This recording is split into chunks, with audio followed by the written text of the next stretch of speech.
বাংলাদেশ ইস্যুতে এবার কড়া হুঁশিয়ারি দিলেন ভারতীয় জনতা পার্টির নেতা ও বর্ষিয়ান অভিনেতা মিঠুন চক্রবর্তী। বাংলাদেশের জন্য তার কড়া বার্তা, ভারতকে খাটো করে দেখবেন না। সাম্প্রতিক সময়ে দুই দেশের মধ্যে সম্প্রীতি নষ্টের বিষয়ে নিজের হতাশাও ব্যক্ত করেছেন তিনি। পাশাপাশি বাংলাদেশ থেকে পশ্চিমবঙ্গকে শিক্ষা নেওয়ার পরামর্শও দিয়েছেন এই অভিনেতা ও রাজনীতিবিদ।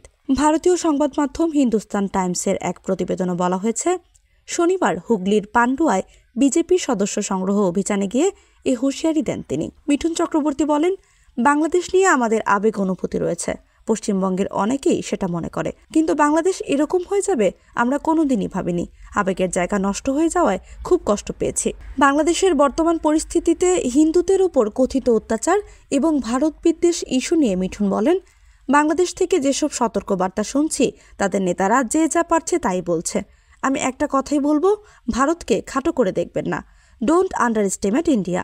তিনি আরও বলেন, বাংলাদেশকে দেখে আমাদের শিখতে হবে। যদি আমরা সবাই মিলে একত্রিত হয়ে না লড়ি তাহলে আমাদের ভবিষ্যৎ অন্ধকার নিশ্চিত। এরপরই তিনি পশ্চিমবঙ্গের মাটিতে সন্ত্রাসবাদী কার্যকলাপ বৃদ্ধির জন্য স্থানীয় প্রশাসনকেই দায়ী করলেন।